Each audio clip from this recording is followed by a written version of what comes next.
Welcome to What's the Scenario with PLRB, where we explore claims and coverage scenarios relevant to insurance professionals. I'm Alicia Watley. I'm Mike Broad. I'm Tim Havler. And I'm Jeff Kerensky. Yay. All right, Jeff, what's the scenario? Well, today we've got a custom bike manufacturer who owns a warehouse in northern Wisconsin. And the warehouse has a metal roof. And one day there is a hailstorm, and the property owner is overwhelmed by the loud noise from the hail hitting it, the roof, and he's like, wow, that can't be good. So he takes a peek up at the roof, and he sees that there's some hail dents. So he then makes a claim. The adjuster goes out there, and sure enough, the dents are there, but they turn out to be pretty minor and arguably cosmetic. Cosmetic, insured, of course, isn't just going to go for that, right, Jeff? He wants a whole new roof, correct? Of course. All right. Yes. So, I jumped in front of Tim, though. Tim, please, my apologies. Well, it was an interesting word that Jeff used there. I was wondering what he meant by cosmetic. Aha. Good question. Well, cosmetic damage, if you have eyeliner and lip balm and, those sorts of things, and then they get damaged, the insured makes claims for them, I assume. It's you and Mike competing for the best dad joke. Right. Yes. Yes. So, it really has really blown up over the last probably 15 years, cosmetic damage claims. And, if you go to any standard property policy, there's always the same language. We pay for direct physical loss or damage. Right. So, adjusters are often quick to say, well, that doesn't trigger coverage, but we can really dismiss a few of the things quickly. Or direct, direct is pretty obvious. We have a hailstorm, and the hail landed on the roof, so and it caused dents. That's direct. Yes. And it's not only that, but it's physical. The dents are physical. So direct physical loss or damage, we really have three things: direct, physical, and then loss or damage. So, most people don't dispute the direct and the physical component of hail damage. But is there a discussion about the last point there then, Jeff? That's really loss or damage. And there's lots of components or arguments. The most, I'd say, obvious one is the functionality. So, okay, I've got dents. Is my roof leaking now? And that's really an argument about, has it impacted the functionality? Obviously, if your roof is now leaking, we have nothing to discuss. That's a loss of functionality. That's true damage, loss or damage. But there's lots of other arguments that come into play in these types of scenarios. And probably the next best, when there is no leaky roof immediately after the storm, is, hey, it has shortened my life expectancy. These hail dents. Your personal life expectancy or the roof? Well, maybe both, because I'm so concerned about it. But if, let's say, a metal roof has a life expectancy of 30 years, and now because of the dents, they're going to say, well, now it's got only 10 years left, and before I had 20 years left on it. And you may think like, well, how's that possible? And this is true not just for metal roofs. You could have asphalt shingles with the granules on them are displaced, and there's less of them, so they're going to wear out sooner, and that shortens the life. So it doesn't have to apply to metal, but it does become a question of fact whether it really has. Um, and, that is often something that a homeowner or a property owner isn't really,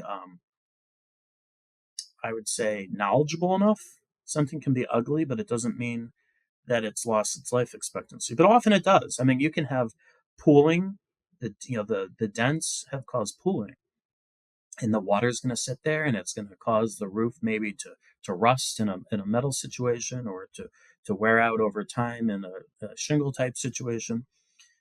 So in a lot of those scenarios, you've got that, okay, no leak, but if there is a roofing expert to testify on the insured's behalf, and there always is one, there could be a legitimate claim that, this is a loss, this is a damage, because I'm going to have to replace my roof sooner. There is another argument, even when life expectancy of your roof hasn't been damaged. Any guesses of what the next line of defense, so to speak, is? I never had to deal with a roof issue, so I have no That's idea. right. I will call Wait, it. so what's the question? If they second line of defense for what?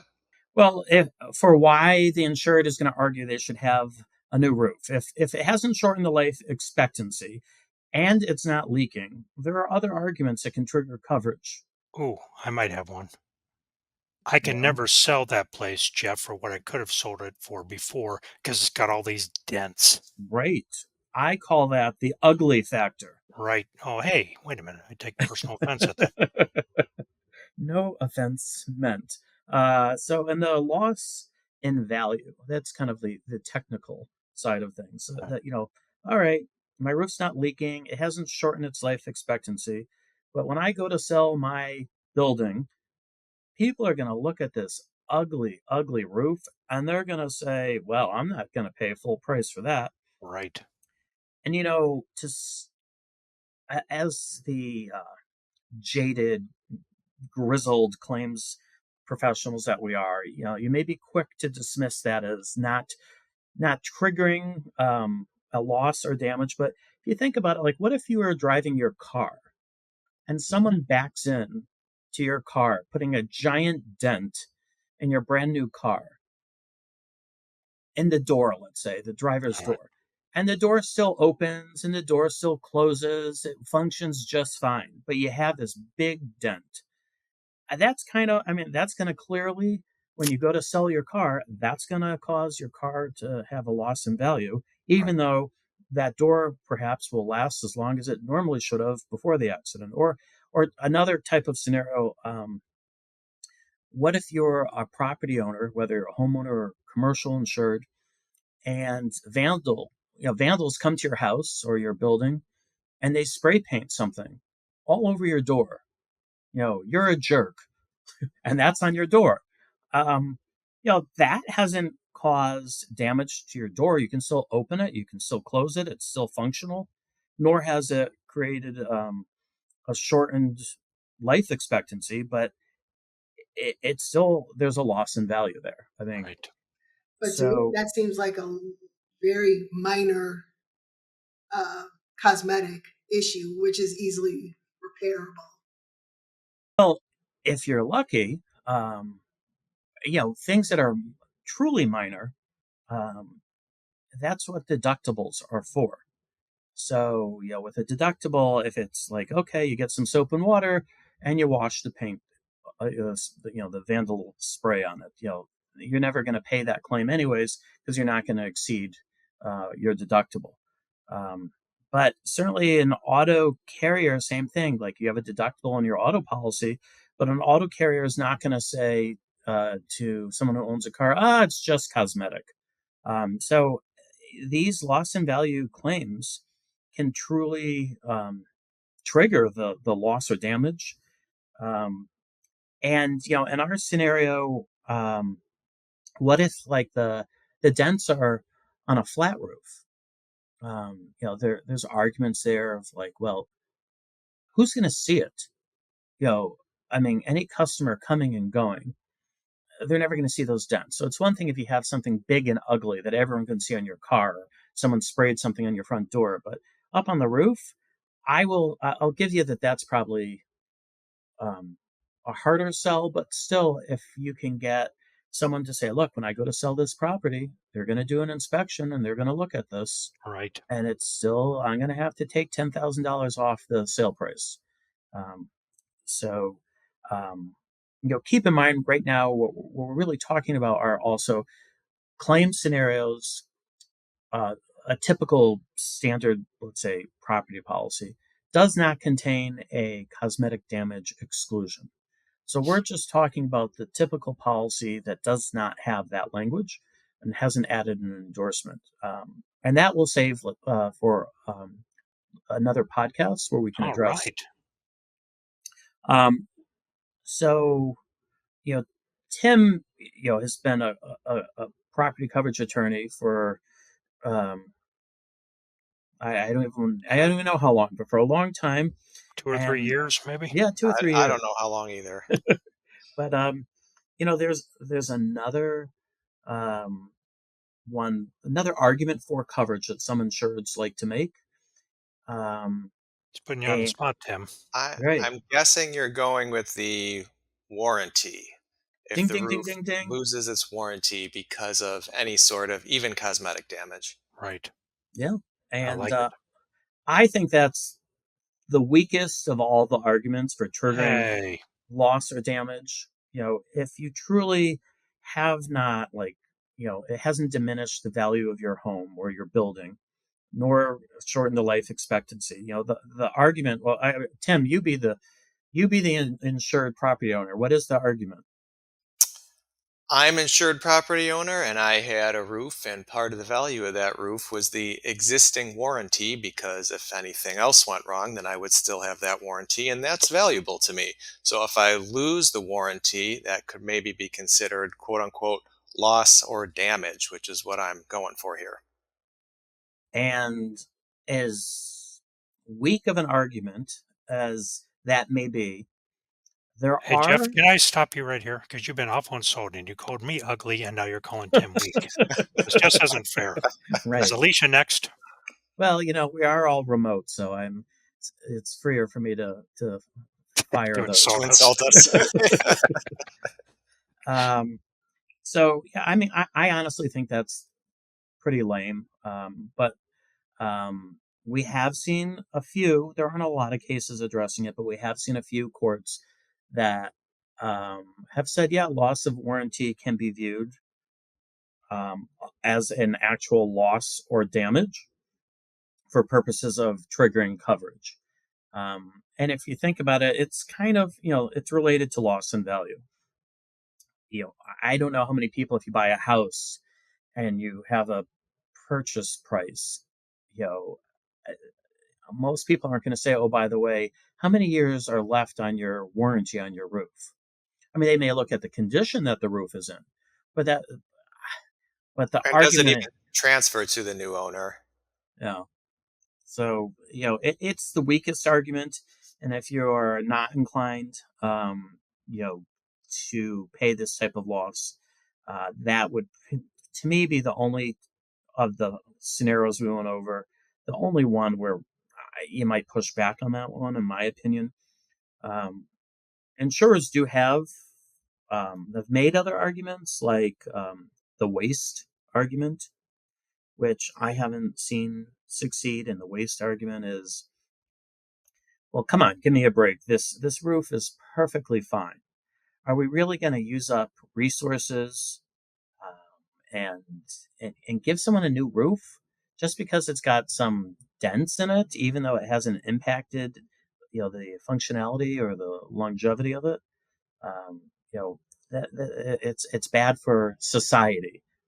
You don't want the roof in the landfill. Yes, I get it. Yes, but I don't think that courts are going to suddenly ignore policy language to become pro-environmental, particularly when it's the big bad corporate insurance industry that's trying to play that card. And you've got a contract, and my response, if I was on the other side, was then don't sell replacement cost coverage. Really, that's what replacement cost coverage promises, is when you have any kind of direct physical loss, you're replacing it. Jeff, that reminds me of the matching issue where you maybe have a whole slope of shingles that haven't been damaged by hail at all, but if it's an unsightly mismatch, a court could tell you that slope's got to be replaced too, even if it's a waste. Yeah, absolutely. And so I do think kind of one of the takeaways here would be that replacement cost versus ACV could be, um, a factor that you'd look into in terms of what you're going to cover, what you're not going to cover.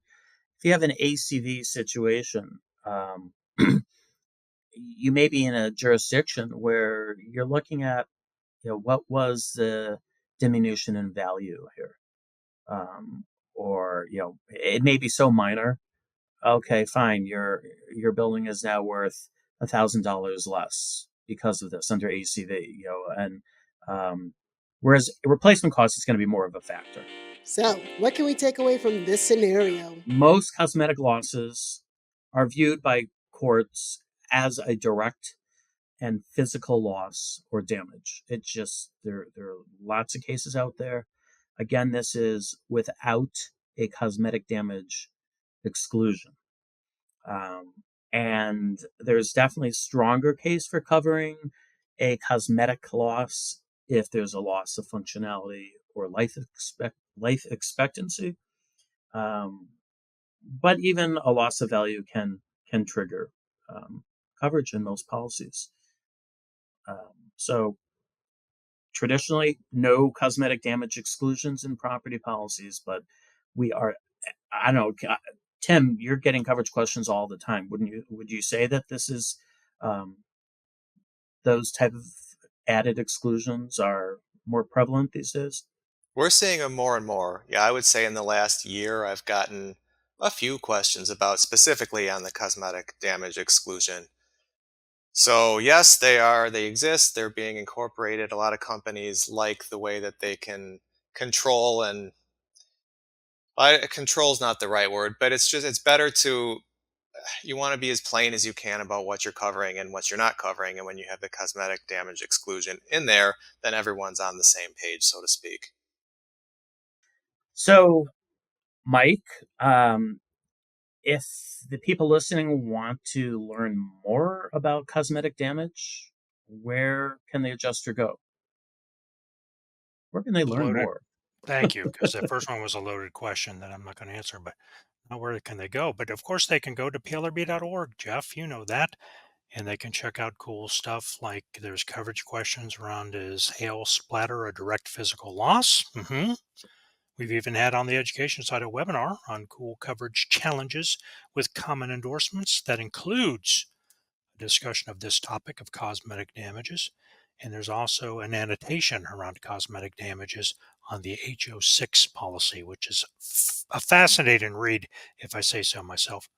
And Jeff and Tim and Alicia, I also wanted to take a minute before we wrap up to give a shout out to our boss and CEO, Bryan Falchuk, who has his own podcast. He was kind enough to mention our What's the Scenario with PLRB on his, so we figured it would be fair to give a shout out to Bryan's podcast, which is The Future of Insurance, where he always features cool interviews with thought leaders and all the great topics of insurtech and innovation and company culture, and really takes a holistic look at the industry overall. So please check out Bryan's podcast on the future of insurance at wherever you listen, or check him out on LinkedIn because you can get blippets there too. Okay, Alicia, after we've said all that, can you share these links in the show notes? Yes, we can share the links in the show notes. There, you'll also find a recap of the key points from today's episode, links to our social media, information on how to submit your own adjuster story. So don't forget to subscribe, whatever platform you listen to our podcast. Give us a great rating, and we'll see you all next time. Yay, goodbye. The views and opinions expressed in this resource are those of the individual speaker and not necessarily those of the Property and Liability Resource Bureau, its membership, or any organization with which the presenter is employed or affiliated. The information, ideas, and opinions are presented as information only and not as legal advice or offers of representation. Individual policy language and state laws vary, and listeners should rely on guidance from their companies and counsel as appropriate.